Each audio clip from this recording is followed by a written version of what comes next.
To you, alhamdulillah, man. Sleep has been good. You've been sleeping better? Yeah. Is this after you've left the consulting firm? You know what? Maybe. I think so. Because I'm quite different. With me, it's like I sleep worse when I'm.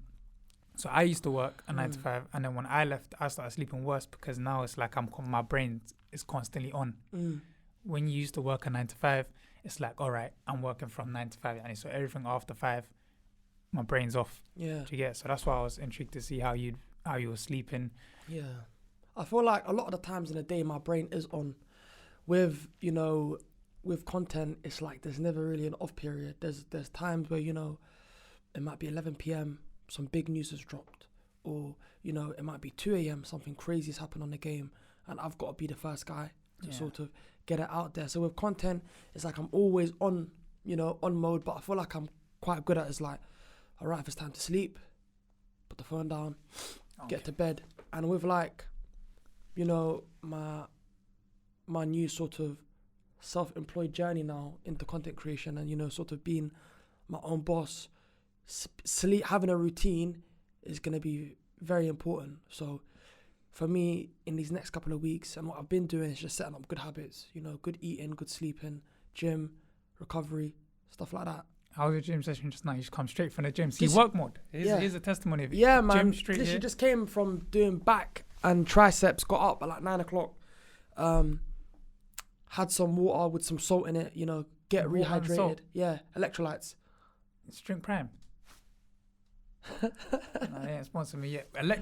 There's water and salt gives you electrolytes. Yeah, basically when you salt basically rehydrates you in it. Some people take electrolytes, but it's pretty much just salt. So what I'll take is get a bottle of water and sprinkle a little bit of Himalayan salt in there.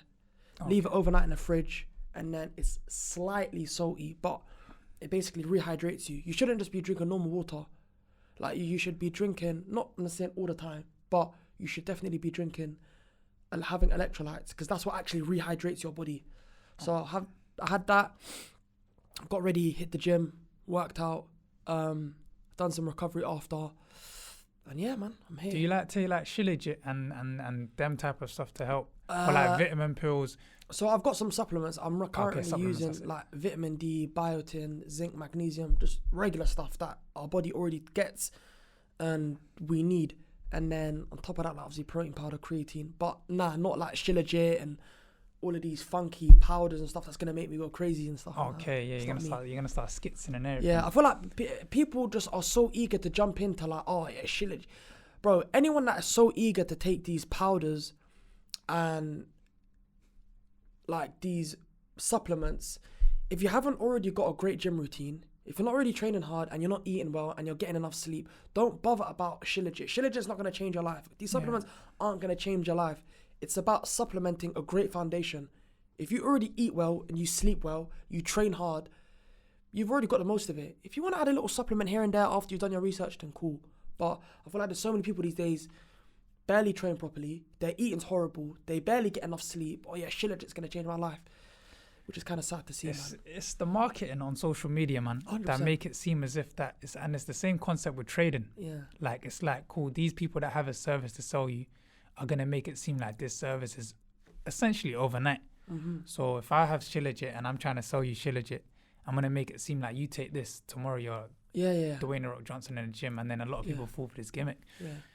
But yeah, man. Anyways, guys, welcome, man. Forgot to do the intro. Yeah, I was gonna say, like, is that intro sign?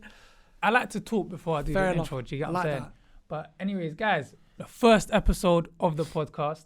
Do you get what I'm saying? I'm gonna put a screenshot up on the screen right now. I did announce this over a year ago, so I want to say alhamdulillah for the support. Thank you, guys. And I thought, you know what? Who would the best guest be for the first episode? And none other than the boy, LA4 Awale. Know what I mean? The man, the myth, the legend, Allah Mubarak. This year he's been killing it in content creation. And yeah, man, Awale, good to have you here, broski. Bro, thank you so much. Happy to be here. Salams to the people. And yeah, man, I'm happy to be here. I'm honoured. That's it, man. Awale, I wanted to ask you, man. Big news you dropped on the TikTok, last week? Yeah. You left your job. Yeah. Is there any specific type of consulting? Just sort of normal business consulting. I was a management consultant analyst. Yeah. What did that job entail? Because that's a mix. I was trying to get into consulting at one point. I had interviews with PwC, Deloitte, so I'm very familiar with it, and I understand the intelligence you must have to get that role. It's not easy to get that role, and to leave that role to pursue content creation. How long have you been thinking about it? To be fair, I've been thinking of it for a while. In terms of having it in the back of my mind, so which just sort of made me go hard with my content and really be consistent, keep streaming, keep uploading videos, keep basically trying to expand my reach so that I could get to a point where it's like I can now take that step. So it's been in my mind for a while, but executing it only recently. So you graduated at Warwick. We should probably let them know you graduated at Warwick University, right? So at the time you were at Warwick University, were you streaming? No. You weren't streaming? Not at all. During my time at university, I was just a university student. Okay, so growing up, what did you want to be? I'll be honest, I didn't really have like any sort of dreams or aspirations like some people do when I was younger in terms of I want to be this. I just thought, you know what, work hard in school, go to a good uni, just sort of get a normal corporate job and just excel in that, really. Okay. So at what point did you start to say, all right, I'm going to stream? It's actually a funny one. I've always been big into games and playing FIFA, playing Call of Duty in university. Anytime I had outside of lectures and seminars and studying, I was in my room playing FIFA, I'll be honest. And so I always had love for gaming. Like, I was just a big gamer. But there was a funny sort of Call of Duty clip, I'm sure a lot of people watching this probably remember, that I dropped on Twitter just for the fun for my friends to see when they woke up in the morning, just for us to all sort of laugh about, and it went viral. I didn't know that was actually you. The game's over, wallahi, the game was over, man. Let's be real, man. I see, wallahi, black 4 niggas entered that door. That clip went viral on a lot of different platforms. And a lot of the comments were like, bro, like, where's your streaming platform? Do you stream? Do you make content? If so, where can I watch it? Please, if you're not already doing it, please go ahead and start. And then, you know, some of my friends were like, bro, look, you can see, like, why don't you just give it a go? And at this point, I had graduated university. So what degree did you take? I studied politics and international studies. Okay. I graduated, alhamdulillah, with a 2-1. So at this point, I've already got my 2-1. I was like, you know what, universities went well. I thought in that summer, July 2021. And I thought, you know what, let me just give it a go. In terms of pressures right now, there's not too much. I graduated from university. Was going to start applying for jobs in the coming year. So I was like, you know what, I have a bit of time. Let me just buy a little setup and just start streaming and making content for the vibes. So sort of started my Twitch literally that summer. What summer was this? What year was this? 2021. 2021 summer. Started it. Maybe done a young 1-2 stream whilst I was getting my equipment. I was a complete newbie. I didn't even know what streaming equipment I needed. I didn't know how to run it properly. At this point, I was just doing Twitch, and I think I uploaded maybe 1 or 2 TikToks. And that was about it. So for the first, I'd say like 6 months from me starting, barely any consistency. But I started. I'd say that's when LA4 Awale, that's what I called myself, LA4 Awale. Where'd you get that name from? It's actually a funny one. I think like one day I'm gonna tell the peeps sort of where I got it from. But okay, right. It's sort of an inside joke, but nothing crazy. But I want to reveal it maybe one day. Okay. Man, we're gonna have to hold tight with that one. So so you started streaming summer. Was it summer 2021? Yeah. What was it? FIFA content, Call of Duty content, a mix of both. Was this Prime Verdansk this season? Yeah, that's when I that's the clip. It was in Verdansk. Okay. Yeah. So then was it? So at that point you're inconsistent. Yeah. I don't think you've done it to now say, okay, I'm going to pursue this as a career. Yeah, this is literally the beginning. Like I was averaging 4 to 5 viewers. It's just my friends watching. Literally just doing it for the vibes. Okay, did you expect some sort of growth? And if not, at what point did you see this potential growth? I feel like with anything you start, I just did it because I liked it. And that's one thing I'd say to people. If you want to start content creation, if you want to start streaming, whatever it is, start it because you enjoy it. I didn't ever in my mind think, yo, give me 2-3 years, I'm cutting out of work and this is going to be my full-time job. It was just like, yo, I already like playing games. Why don't I just televise it to whoever wants to watch? If it's just my friends that watch, if it's 2 people that watch, if it's 2,000, I'm not too fussed. So I sort of started it. Again, that inconsistency was there, but a couple of months later, I started to be a little bit more consistent, and that's where I sort of started to see, a little bit of progress within what I was doing. So this is kind of from my background. I don't know, because we're kind of in different niches. Yeah. I don't know if it's similar in terms of the content we create. There's strategy in the content that you create. Do you get what I'm saying? Do you understand are you following, or am I just following. waffling? So has your consulting background kind of helped with how you kind of strategize how you release content? And I'd definitely say no. I'll be honest, up until this year, I was just completely freelancing. I was just doing what I liked, posting what I wanted when I wanted. There was never a strategy. I just picked up the camera. If I'm recording a TikTok, I'll just record a TikTok. If I wanted to show my team, I'll show my team. If I wanted to do this, I'll do this. There was no structure. If I wanted to stream, I'll stream at 3 a.m. Like, do you feel like there's virtue in that authenticity? Do you feel like there definitely is, because you focus on delivering what you like rather than focusing on the outcome. I wasn't too fussed about the numbers. I just genuinely enjoyed making TikToks. Started getting to a point where I was like, cool, every day I'm dropping a couple of videos. And I just sort of fell in love with the process of just making videos, getting better at making videos, and growing. I only started looking at the metrics, I'd say, this past year. Before that, wasn't fussed. I was just enjoying just natural growth, just doing my own thing if I wanted to, because I remember I'm still at work, so it's like, whatever I'm doing on the side, that's lit. But I never, really looked at the metrics behind it and sort of told myself, this is how I'm going to strategize my content.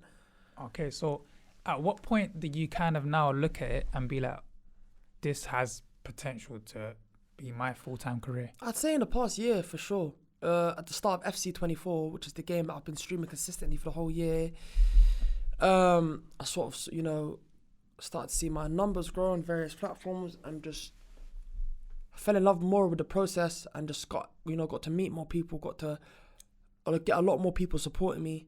And I was like, what, if we have a great year this year, then we'll see. But at the same time, I wasn't really considering it. It was just, I was like, what, imagine if Allah wills, this would be amazing. Yeah. So I just kept working. And then in a backstage of this game now, I've had a great couple of months in terms of streaming during like Team of the Season, which is like a big period for a lot of EFC players. It's like, that's when the game is popping the most. So I had a great sort of time in these past couple of months streaming. And alhamdulillah, there's been a couple of opportunities that have been offered to me where it's like, all right, now I know I can just, Now you know that you're valuable, so it's like, and people are starting to acknowledge you. Mm-hmm. So now it's just like full time. Yeah, I saw like I've spent this past year building a great foundation on Twitch, my streaming platform. Obviously, I have a platform on TikTok, and I slowly started to grow my audience on YouTube. So it's like, I know I've got a great base, and it's just time to now build off that. And I thought, you know what, like, I'm 24, I've done 2 years here. Allah's given me the opportunity to have such a supportive group of people that watch me, and to sort of grow my content to the point where it's like, if I go full time with it and give it my 100% complete focus, it's something I think that can, excel infinitely compared to, consulting. How did you? I really don't want to brush that consulting role, because it's How did you pull that off? Because it's not. Because that in itself is an achievement. Like, it's not. I'm going over it. Like, you just got an ordinary consultant. Yeah, no, of course. Obviously, I worked hard in uni. Alhamdulillah, I was able to graduate with a 2-1. In that final year, I was applying like crazy. Like all the top firms, McKinsey, PwC, EY, Bain. Rejections. A bunch of rejections. It got to the point where I was like, you know what, man? Let me just focus on doing well. So I just ditched all the applications and just focused on my studies. I said, you know what? I'll pick it back up when I finish. I'm not in a rush to get a job. I don't mind taking a gap year, because a lot of people in my uni, a lot of my friends, some of them took a gap year before they started uni. Some of them took a gap year after A-levels. Some of them took a gap year in uni and did a year abroad. I never took no gap years. I finished my GCSEs, went straight into A-levels. Finished my A-levels, went straight into university. So I was like, you know what? I don't mind taking a gap year. So I just focused on finishing my studies in the best way I could. Finished that. In July, graduated, done well. Alhamdulillah, I got 2-1. took the rest of the summer off, went Canada, spent some time with my family, just sort of enjoyed that summer. I came back, and my friend was like, "Yo, there's an Insight Week. You should apply for it. If you pass the Insight Week, so if you attend the Insight Week, you get a fast track to an assessment center." So done the Insight Week. I did it on holiday, can't lie. I was in Canada, it was like 4 a.m. I just had the laptop there, camera off, muted, just baking. Done it Insight Week, nonetheless, got to understand a little bit more about the company and sort of what they do. Got a fast track to an assessment center in October.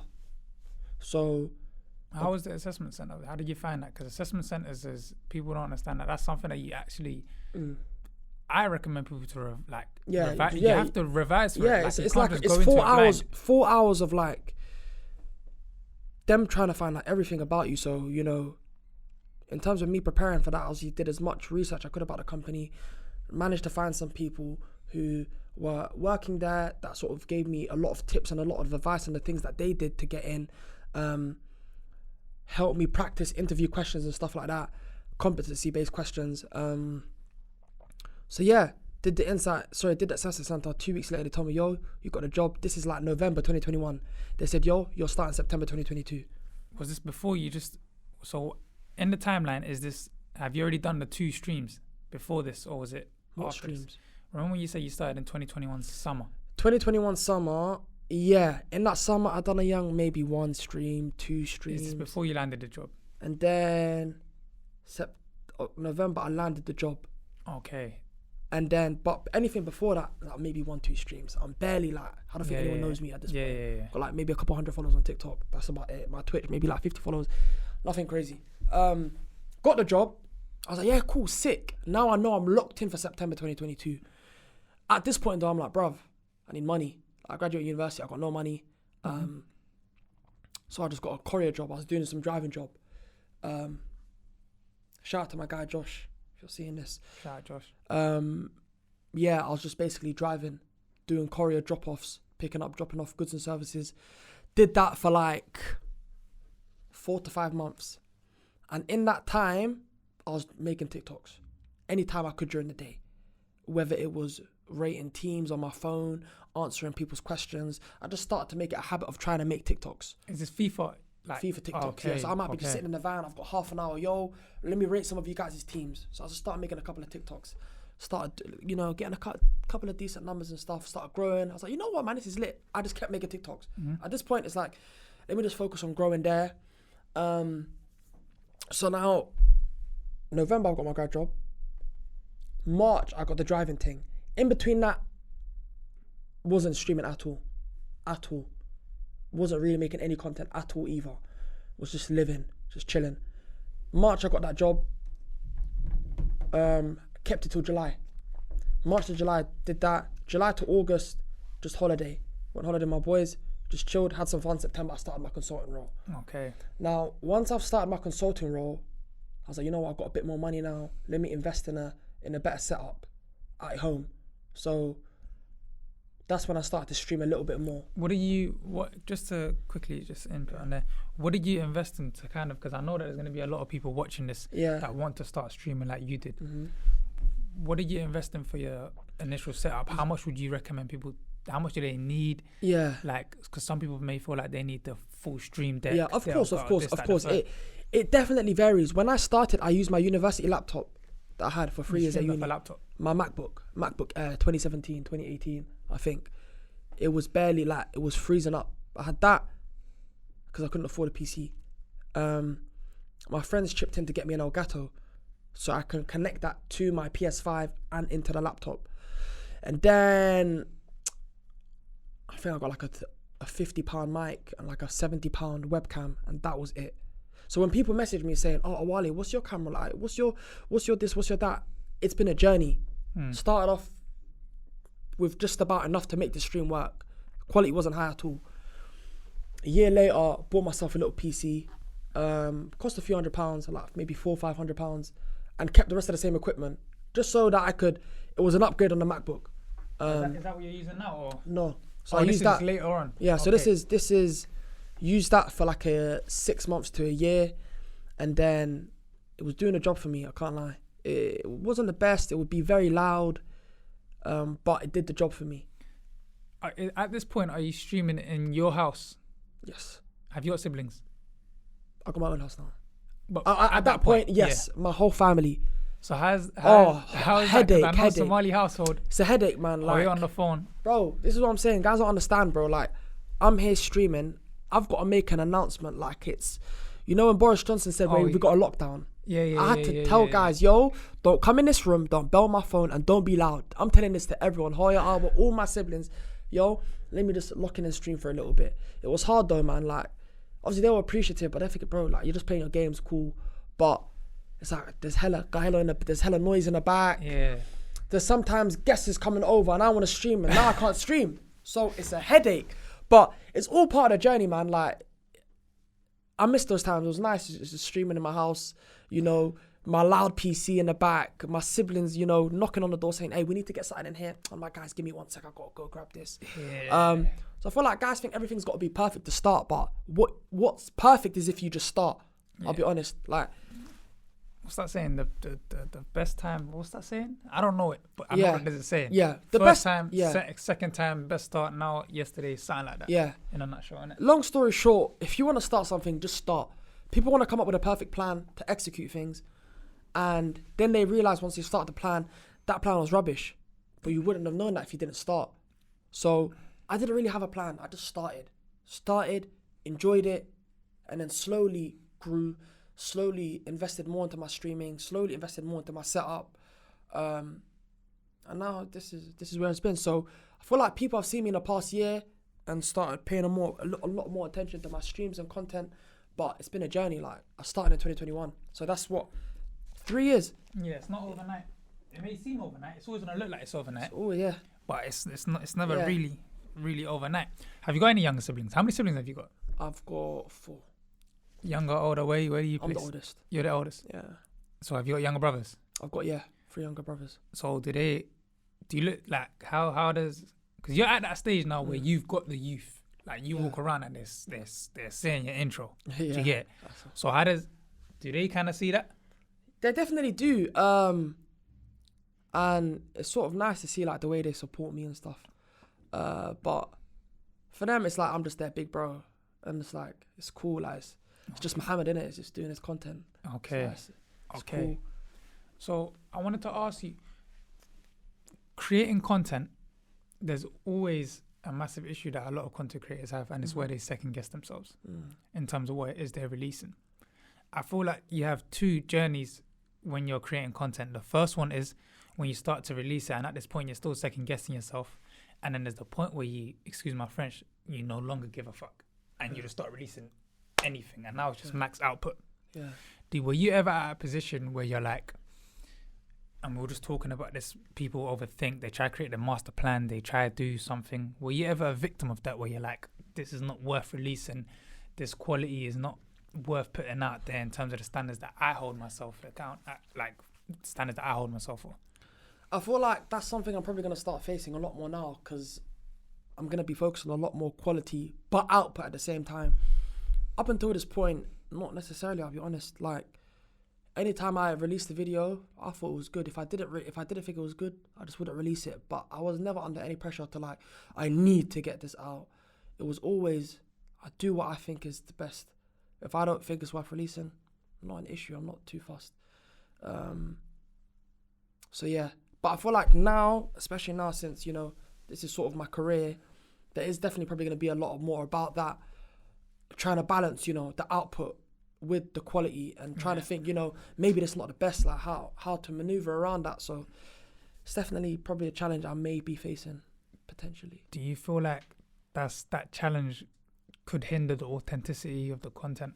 Do you feel like that's a trap that a lot of content creators fall in? The authenticity is lost because they're trying to maintain so much output, and they're trying to cater to what other people want rather than what they want. For sure. I feel like that definitely does play a part. I feel like for me, I've always tried to be myself and let that shine through from the content. So never tried to put on a fake face, never trying to put on a fake act. anytime I've streamed, anybody that's watched me streamed, like I'm always the same, like high energy, just chilling, laughing, making jokes, and I always try to show that through my content. Anybody that's ever come up to me in real life as well can say like, yo, I'm cool, I'm just here chilling, laughing, having a jokes, everything's all fun and games. So for me, I always try to show that through my content. I never feel like at one point I'm putting on that, let me just act like this, or this is the best way to get views. That's never been me. Okay, so you're not on the what can I do to just go viral? Yeah, I mean, I feel like there's always going to be that inner feeling of like, you want your videos to do well, you want them to get millions of views, thousands of views, whatever it may be applicable to your circumstance. But nah, I always released what I thought was good. If the video didn't do as well, that's cool. There's been times where I just released a video thinking this is dead. It blew. So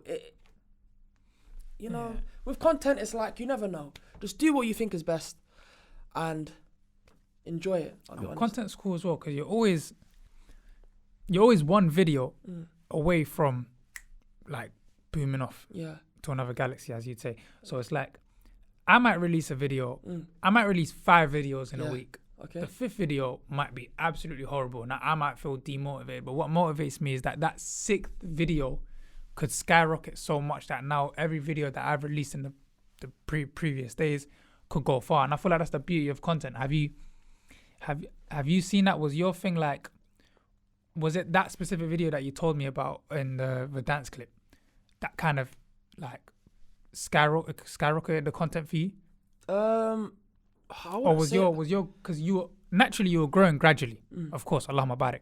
But I'm saying often with content, there's one video that just goes off, and then now you start to capitalize off of that.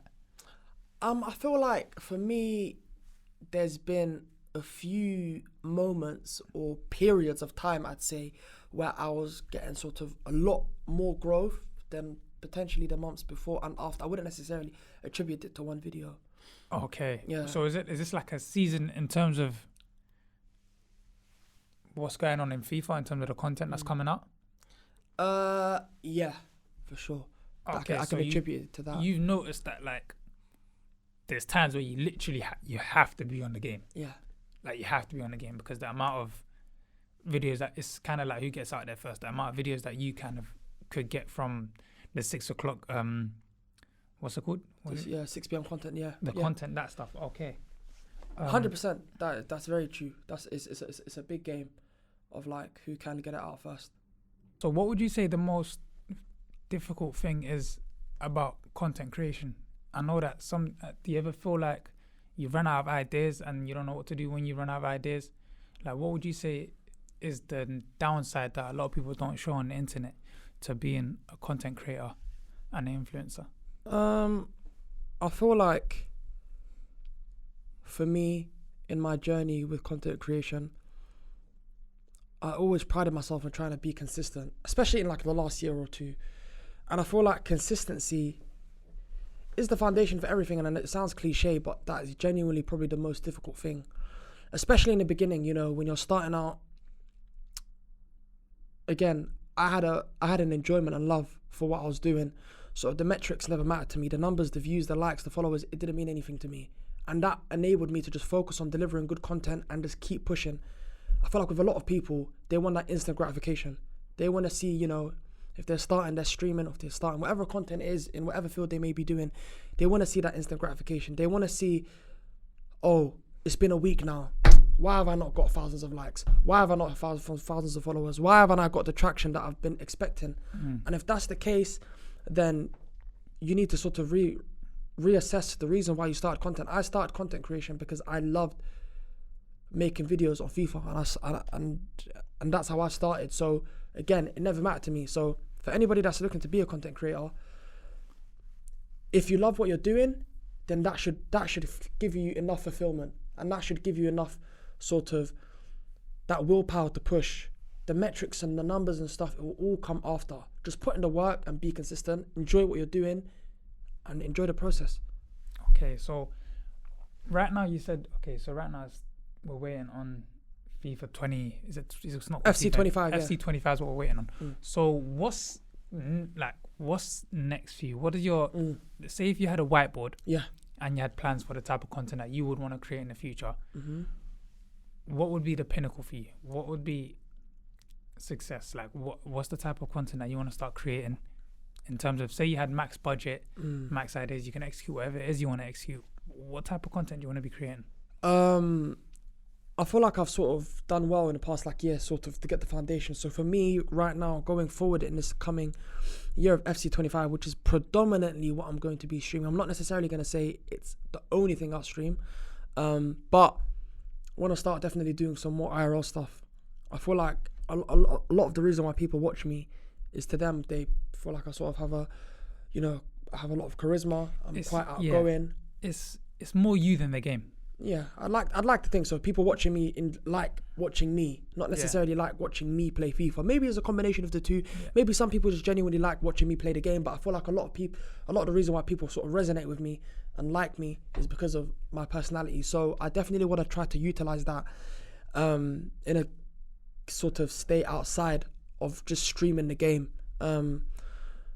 I've got quite a lot of ideas of how I want to start doing some more IRL content and sort of engaging my audience in a bigger way, so they can see a little bit more of me than out, just with my headset on, with a controller in my hand and playing the game. So for me, definitely this next year is about showing more of my personality outside of gaming. So yeah, a lot of more IRL streaming and things like that. Did you vlog it when you went to, was it LA you went to? Nah, I didn't vlog it. I did a couple of day in the lives and stuff. I'm talking about would you ever make a transition to, not transition, but to include maybe a YouTube series where you're doing vlogs?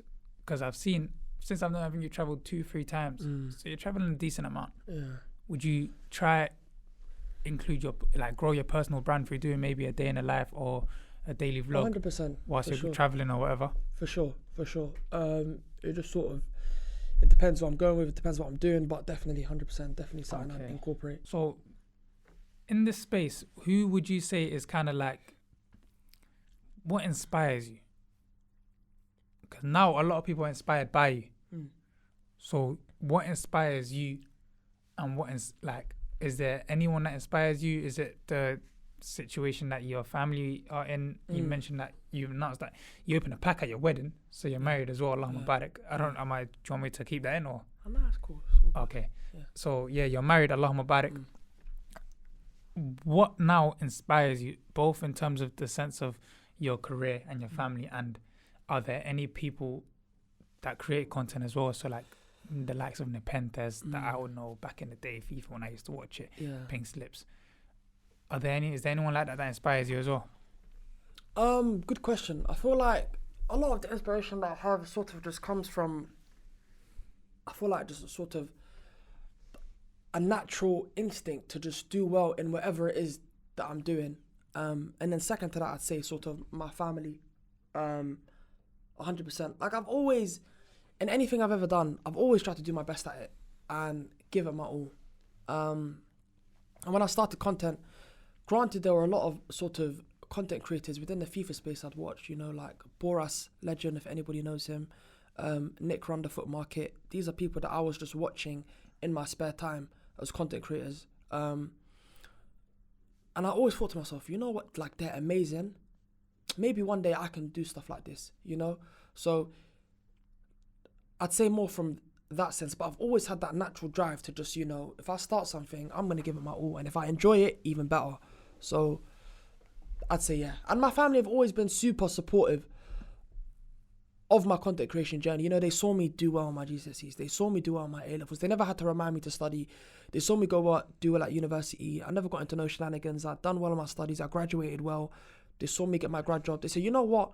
If you want to play games at night and scream, hey, you done what you needed to do. You got your job. It's all cool. So when I had that conversation to hey, La Jolla Alba, I'm going to take this step now to just really try go full time with the content and see where it goes. They're like, listen, man, we've always known you to make educated decisions about your future and the things you want to do. So if you're taking that decision, we know that you've already thought of all of the possibilities and the pros and cons and stuff. So whatever decision you make, we support. So okay. So you got married. How old were you when you got married? 24. 24. Allah Mubarak. How did that? I don't want to say affect because affect kind of like gives it negative connotations. Yeah. Definitely had a positive impact on my life for sure. 100%. In terms of what would you advise people to get married young? Like, because my take on that is always different. I spoke about it on the last guest I had. Okay. My take on that is always different. Yeah. My friend's take here is always different. Do you get? Yeah. I'm going to tell you my perspective, and then you obviously tell me if you disagree. Okay. Islamically, Yeah. advised to get married young. Yeah. There's nothing I can say about that. Yeah. My opinion, quite frankly, doesn't matter. It's just advised to get married young. Yeah. Okay. Me personally, I wouldn't get married young, because as a man, I have very high standards for obviously who I would want to marry, and naturally, if I have very high standards for them, I'd have to be the best that you can be. Yeah, okay. So if I'm not in the best position that I can be in terms of my health, my fitness, my finances, my knowledge, my Islamic knowledge as well, I can't put myself in a position where I can go ahead and give myself to somebody because I know what I demand. Do you get what I'm saying? So I wouldn't advise people. I wouldn't advise people, period. But me personally, I just wouldn't get married young. Okay. Unless obviously God is the best of planners. Do you get? What's your take on that? I don't necessarily have a take on sort of the way you look at it. Obviously, it's been advised to get married young, but for me, I was never really too focused. Oh yeah, my position now. I'll be honest. I got married. I obviously had my job. I wouldn't say I had a crazy amount of sort of. I wasn't in a fantastic sort of financial position. But for me, I always said, you know what, bro, Allah will provide. And this is the one thing I'll say to anybody. If you're sort of worried about, finances or whatever and whatnot, what I will say is, if you do things the right way, decide to go and get married, the barakah and the blessings that you'll get from that will catapult in every single way imaginable. So for me, got married in February, and the growth I've just seen in every aspect of life has been great. So I genuinely believe that's because Allah has decided to give me that blessing. So I hear that a lot. And that's without a doubt Allah will provide at all times. My friend who got married young at 19 has also started his own pod. Doulas on the pod, link in the description. Shout out broski. He's also got married young as well. And every time I see him, he's like to me, yo, I'm going to my wife. These times, like 19, I'm going to my wife. I'm thinking, like, I'm scratching my head, bro. This guy, like, 19, you're going to your wife. Like, I'm losing my mind. But he promised me that at the time in which he got married, a lot of people would have said it didn't make sense. But the amount of blessings that started coming out of nowhere, like it's from where you wouldn't expect it. Do you get? If you're having issues with finances, money will appear. If you're having issues with whatever the issue is, it's just the solution will just appear. Do you get? For sure. So I don't have doubt that Allah will provide. I understand. Do you understand what I understand what you're saying completely. You want to put yourself in the best position for yourself before you can go and commit to a person. That's what I'm saying. I understand. And it will be harsh of me to demand a lot from my future spouse. It definitely, do you get what I'm saying? I agree. It definitely depends on everyone's sort of circumstances. Each to their own. But so what did you touch on how that kind of had a positive effect on you and how that's helped your journey? I feel like the one thing I'd say with marriage is it gave me a new sense of hunger.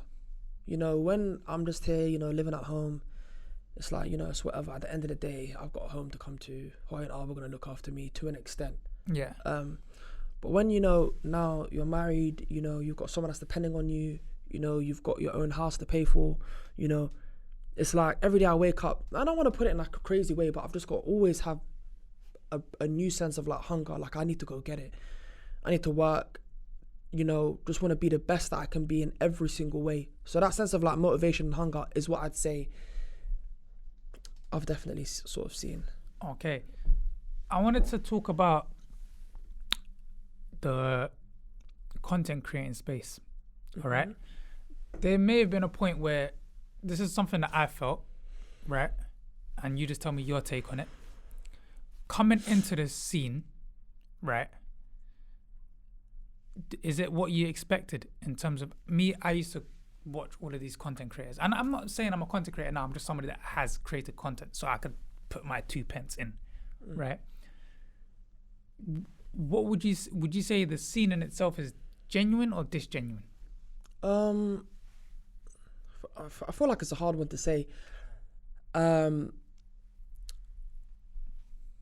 I've just been so sort of locked into just doing the best I can with my own content that a lot of the times I've not really had the opportunity to sort of branch out. Like when you're just at home streaming, there's only so much you can only deal with yourself. Yeah, like you're only dealing with my viewers. So it's like, what I will say, there has been a lot of times where it's like, you know, people have seen my content that are in the content creation space or that are sort of in the scene, as you'd put it, and have sort of like shown me love. I'm like, yo, what you're doing is amazing.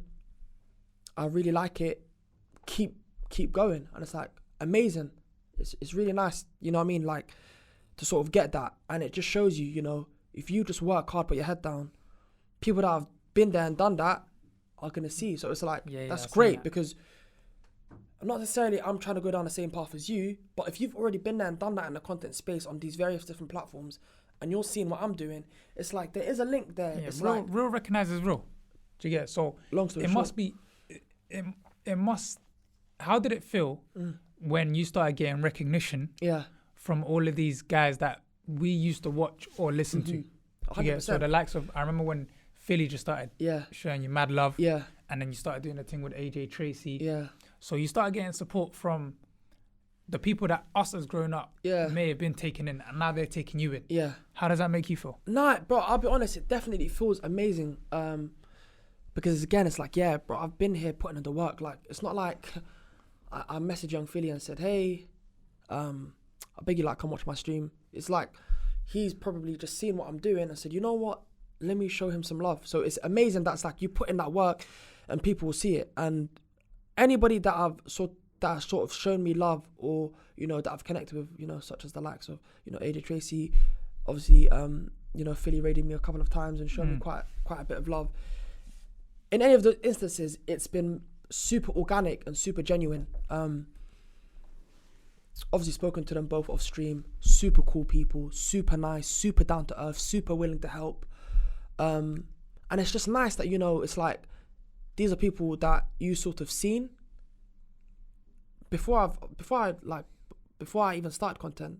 These are people I've already knew of and sort of support to an extent. So it's like, now that I've started content and like I've sort of tried to grow myself, it's nice that you see that people naturally tapping in. It just goes to show that your hard work is not going unnoticed. You know what I mean? It's also because of your authenticity, again, that I want to mention, and how it's like you mentioned, it's organic. Your growth is organic. Do you get it? It's not, you're not messaging guys, you're not telling me show love here. It's like you're getting this appreciation purely and solely because of the work that you've put in, and and people can acknowledge that from a distance. Do you get what I'm saying? Yeah, which is super nice of all the time. And like any other content creators that are in similar fields as me, and potentially even doing different things that I've spoken to, that I've helped me. Like, for example, shout out to my boy Sam Ham. He's a huge content creator in the YouTube space, does a lot of streaming. That does so many things that I can't even begin to really mention. Shown me super love, really helpful, really nice, really genuine guy. So it's amazing that it's like, I bought myself a platform, and it's like there are other people with amazing platforms that we can all sort of help each other. Another one, my boy Mbites. Okay. Another huge content creator in the same space as me. We both stream AFC. Amazing, cool guy. And it's like, you know, when you have people sometimes in the same space, it's like, you know, you're eating up on each other's ground, and it's like, it's amazing to find people that is, you know, that are just cool, that are just working hard, and you can appreciate each other's sort of graft, and then you can connect. So we've done a stream together, which is amazing. So like, yeah, there's just a lot of content creators that I've met. Super nice, super cool, super helpful, and it's just nice to see. No, that's good to see. So if you had to, I feel like we've kind of done this throughout the entire podcast so far. Yeah. But boom, if I was to ask you, what advice would you give to now people that are watching you and they want to start doing whatever it is you're doing? aside from, you said just start. You mentioned that multiple Yeah. times. So in a nutshell, his first thing to say will be just start. But other than that, what advice would you give to these Yeah. kids that are watching? I feel like I've really echoed this a lot, but start it because you love it. And like, I know I said start it, but you have to love what you're doing. If there is no love or desire or passion for the content you are making in whatever field it is, you're not going to go very far. Like, if you are literally forcing yourself to make videos and you're doing it for the numbers and stuff, then you might as well stop. If you have a desire and passion, it's going to carry you through those difficult and hard times. And this is one thing I'll say, like, it's not been overnight. Not to say I'm anybody huge and stuff like that, but I've been able to build a platform for myself, you know, from nothing, from 0 followers. There will be periods of rough patches where it's like, oh, I'm working hard, but like I'm not really seeing too much output. But you've got to love the process. It is genuinely a part of it. And that's my number one advice. Obviously, just start, but do it because you love it. Any growth that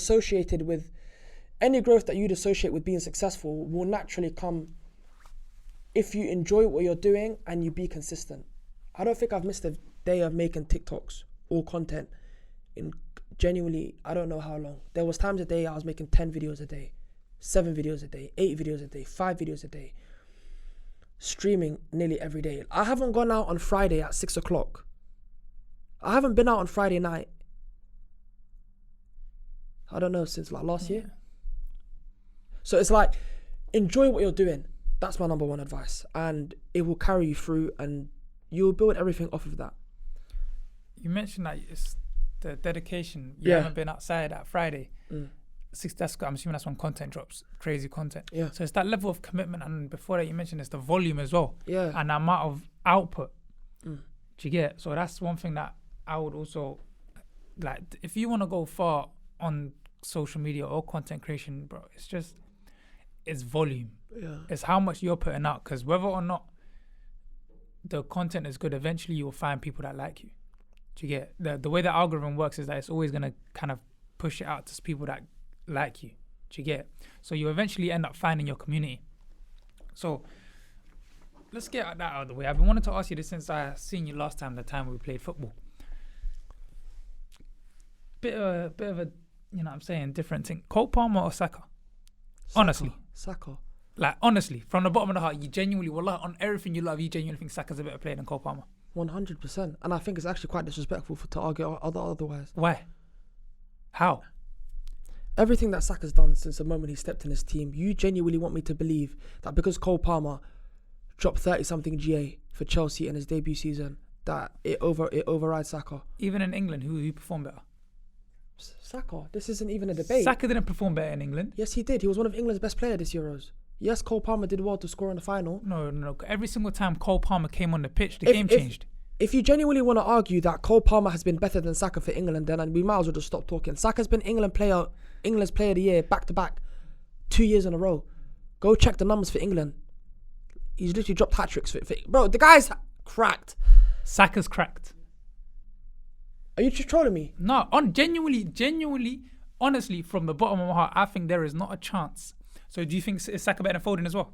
100%. 100%. So you know what I don't get? When people look at me like I'm crazy. No, because that's what it is. So you genuinely believe I'm crazy because I think Bukayo Saka is better than Phil Foden and Cole Palmer? I think if you believe that they're better, cool. But the fact that you think I'm crazy just goes to show how insane you are. No, I can't take you seriously if you genuinely think it's outrageous that I'm putting them above that. I think you have mental health. I think that's what it is. You think I've got mental health issues? Yeah. Because Bukayo Saka is better than Cole Palmer and Phil Foden. That's what I'm saying. Because your argument for Saka being better than Cole Palmer is that he got back-to-back player of whatever it is. That's not. That's not my argument. Okay. You're saying every time that Cole Palmer stepped on the pitch for England compared to Saka, he's been player of the year for England. Did he? So who performed? So in the minute, because it's difficult to compare, because obviously Saka's played more minutes. But who was more effective when they were on the pitch in the last international? In the Euros. Saka. Saka's been more. The only thing that I'll give Saka. I mean, right? I would say influential for Cole Palmer, but my man barely got any minutes. Obviously, when he did get minutes, he bagged in the final. Amazing. But whose hard work was that? one thing that I'll give Saka, all right, is that he's hardworking. And he's hardworking, schoolboy and stuff. I also give to him. He is very versatile. Okay, I could put him on the pitch wherever I want to put him on the pitch, and he'll do the job. Fine, I don't have to worry about him. But when it comes to on that right side, if we're looking for creativity, if we're looking for them half turns, if we're looking for beating players and getting the ball forward, there's not a chance you think, he's an Arsenal fan as well, there's not a chance you think Saka is better in the final third than Cole Palmer. What does Saka do? You just spoke about beating players, taking the ball on the half turn, terrorising defences. England versus France, quarterfinal of the World Cup. The French were writing newspaper articles thanking God England took off Bukayo Saka, won us the penalty for the first goal. We're talking about someone that was terrorising Theo Hernandez, arguably at that time the best left back on the planet. How many instances has Bukayo Saka taken that ball at right wing? He doesn't need an overlapping right back and inside centre mid. You just give him the ball and he does it. You're making as bro. This is the thing. I feel like people sort of underestimate Bukayo Saka because he doesn't do a flip flap. I think that's what it is, and he doesn't do rainbow flicks. Nah, that's not even what it is. Maybe I feel like to a lot of people he's not aesthetically pleasing, so they use that to undermine how good he is on the ball. Watch him. He's one of the best at beating his man. Close control, absolutely ridiculous. Okay. Core strength to hold the ball off from any opponent, unmatched. Creativity off his left foot and right foot. How many types of finishes do you want? Do you want that right foot? Do you want that right foot top corner? Do you want the left footed finesse? Do you want the back post? Bro, like the guys. Who's more creative? Him or Cole Palmer? Saka. You think Saka's more creative than Cole Palmer? 100%. 100%. How many assists has he got? Who's Saka? Yeah. In his career, year by year. Okay, he's very creative. But not last year. Was it more than Cole Palmer last year? How many assists did Cole Palmer get? I mean, it's not going to influence my debate. I think he got 11 assists. It wasn't more than Cole Palmer. Cole Palmer, in fact, let's remove all Cole Palmer's penalties. His GA is still more than. So that makes him a better player? No, it's just if we're basing it off of. I'm not basing it off of goals and assists. This is the thing. There's been times Bukayo Saka has not got goals and assists, and he's been man of the match. Okay, I'm not a stat merchant either. Yeah. Just in terms of the eye test. The eye test. Okay, because you're telling me. It's the eye test. Because you're telling me don't use numbers. I'm not saying numbers aren't the defining factor in terms of whether I think a player is better. Okay, then how do we operationalize it? How do you measure this? How do you measure who the better player is? If the sample size for Saka is 4 years, and we've only got Cole Palmer for 1 year, and his 1 year is better than any of Broski's 4 years. In what way? In terms of Saka has not had a season. What, numerically? I'm saying a single season. And numerically? Numerically. Numerically. Okay, forget numerically. It doesn't even need to be numerically. In terms of his performance, he has not had a season as good as Cole Palmer. I feel like you're deranged. So it's like I'm trying to argue with a crazy person. So I think it's just best to stop. If you think Cole Palmer's great, better, that's fine. I don't know who you're playing. You're playing FC Jukebox, I think. You know what I mean? Next week, wherever you're playing in Verdansk, next week, Cole Palmer, do your thing. You know what I mean? 40 GA, 30 GA, whatever it is, amazing. Hope you guys enjoy him. Do you know what I mean? Yeah. Saka's playing in the Champions League this week. Whatever my man's playing, innit? Probably playing on Sunday afternoon. Where do you think you're going to get in Champions League? How far do you think you're going to get in Champions League? This year, I'd like for us to get to the semi-finals. 100%. Semis? Mm-hmm. Minimum. Do you think you guys have... Odegaard's gone, you know? A couple of weeks he'll be out. How long? 2 weeks? 3 weeks? Couple of weeks. I mean, we beat Spurs away already. Man City will be tough, but we can do it without him. But he'll be back in a couple of weeks. You can do it without him? We can do a job without him. Say that to the camera. I don't know what this guy makes me think I'm saying something crazy. Manchester City have beaten us in 2 years. I think we'll do a job. We didn't beat us last season. At the Etihad, we got a draw. We got at the Etihad again. When I say we can do a job, I mean leaving with something. Not saying we could win, although I believe we can win. But get a draw out of there, 4 points away, without Rice, without Odegaard. In our last 2 Premier League games, we will definitely take it. Who do you think your most impactful player is in your team? Saka. You think Saka's Odegaard? It's each to their own. I think Saka. But Odegaard, the captain of the team, the metronome, 100%. But I think impact, we need to win this game, get the ball to Bukayo. That's how I'm looking at it. But our captain, fantastic. Wow. This guy loves Saka way too much. I mean, I've literally seen him. Did you love him from day dot? Because I remember 100%, you bro. guys, the guy came you guys in. didn't like him.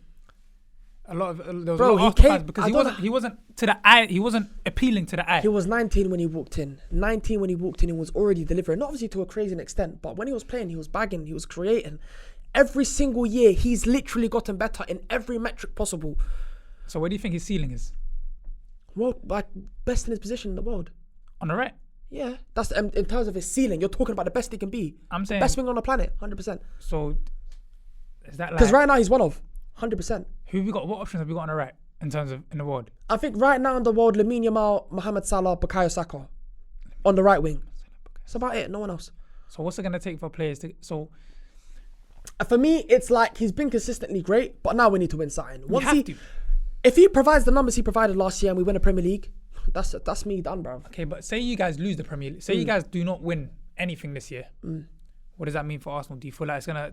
If we don't win something this year, I you've will been definitely almost be there for having, so yeah, no, long. 100%. I will definitely have some serious questions. It's not good. Because then now players are looking at the likes of 100%. Real Madrid. They're gonna want out. 100%. My boy William Saliba, like, I Gone know on. he's already, like, people are already questioning him in terms of, getting phone calls from, like, Real Madrid, probably.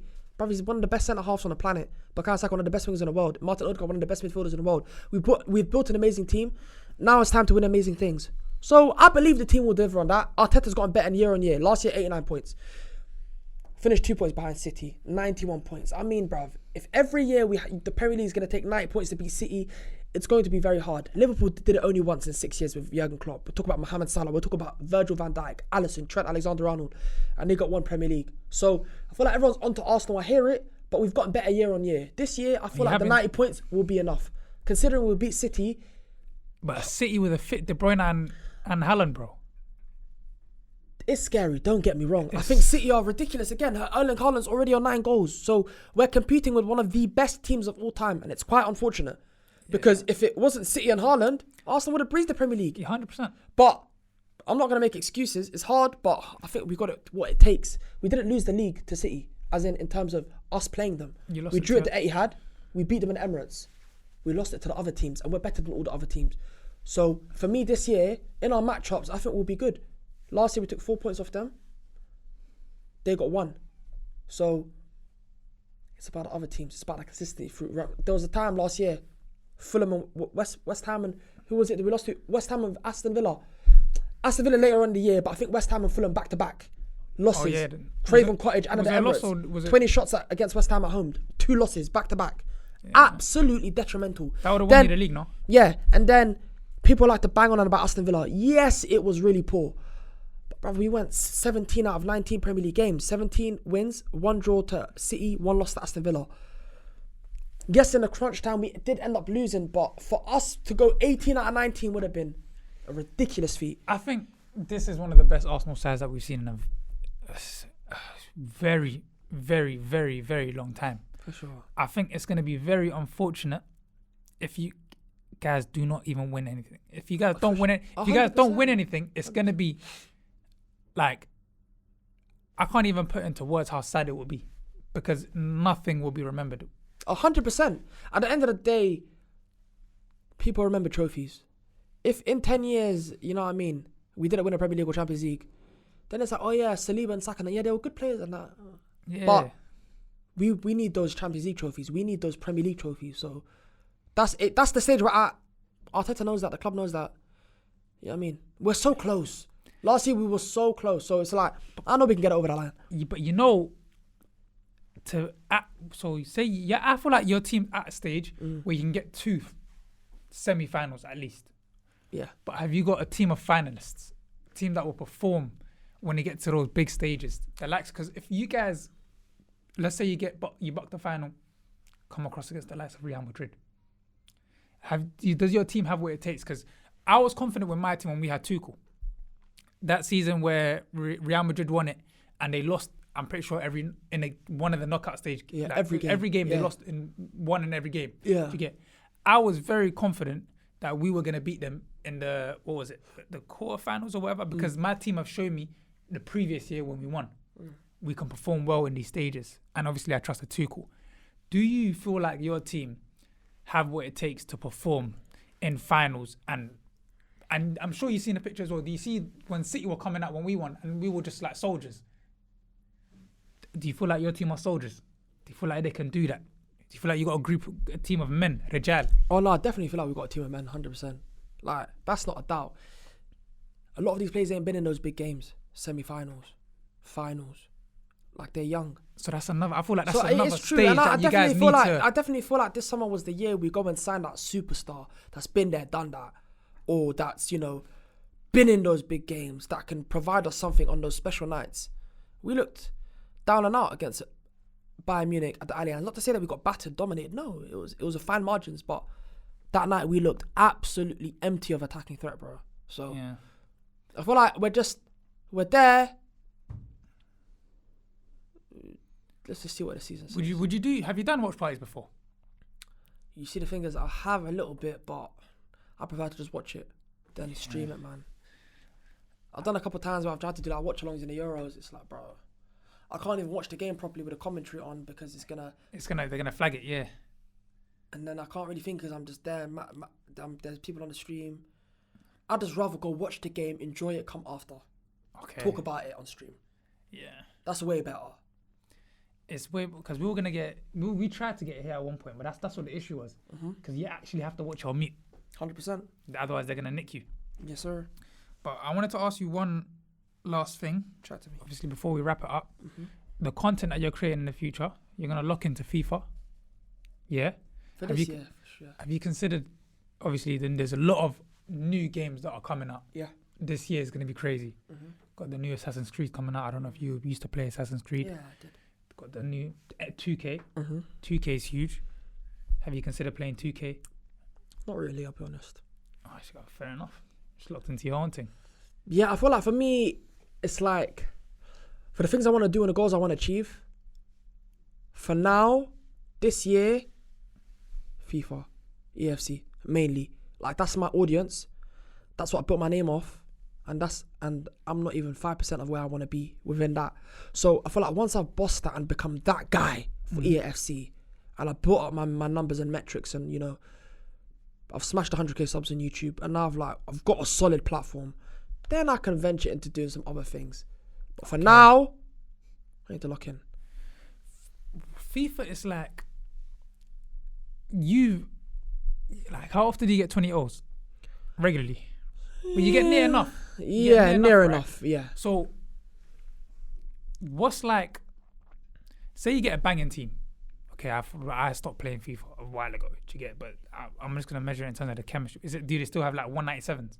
Yeah, stuff. So say you get to a team where it's cracked. Yeah. What now? The thing is with the game, there's new cards better than your... Like, I could have the craziest team in week 2. Week 3, there's new promos better than my old cards. So it's always that constant leveling up. Okay. Your team will never be that best team within 2 weeks. Within 2 weeks, they've released cards that better. I might have an Mbappe right now, gold. In 2 weeks, they drop a brand new Mbappe that's got 5-star. Now my one's outdated. Yeah. They drop a team of the week one. Oh, my one's done. Oh, playing them off FCC, my one's finished. So there's always that constant cycle of updating your players and updating your team, which is really cool. That's why I like it. Okay, what can they expect from you? This year, consistency, like unmatched. Every single day, videos on YouTube. Every single day, multiple TikToks. Every single day, streaming on Twitch. Every single day, Instagram Reels, YouTube Shorts. You're going to see me everywhere. That's the plan. Just unmatched levels of consistency and output. That's it, man. There you go. Anyways, guys, I think we're slightly run over time. Yeah. But that's the first episode. Oh, fuck, I even forgot how to do my exit. I forgot how to do my exit. But anyways, man, it's been Abz Geeway and your boy LA4 Awale. This has been the first episode of the podcast. Thank you, guys. If you guys do have any way to criticize me, remember, I've only just started this. Do leave it in the comments below, and I'm going to look over it tonight as well. And Broski's everything is in the description. YouTube, TikTok, Twitch, all of that stuff. Go show Broski some love. And then, yeah, Broski, thank you for coming on. And yeah, I was going to tell him to do the outro because I need that for the trailer. What, the intro? Yeah, your intro, that's it. Yo, guys, it's your boy LA4 Awale. Yeah, say it no more. How did you even come up with that? Bro, one day I just did it. I don't know. I genuinely don't know. I just did it. I used to say my first intro was, yo guys, it's your boy LA4 Awale, and you might know me from this clip here, the clip being the Call of Duty. Then one day, I don't know how, I started TikTok saying, yo guys, it's your boy LA4 Awale. And then everyone's like, yo, what the hell? Do that now. I beg you, just keep doing that one. Did it for like a week. Everyone was loving it. Just do it forever. Hey man, that's what it is now. Yeah. But yeah, man. Alright, people's been real. Take care of yourselves. Love.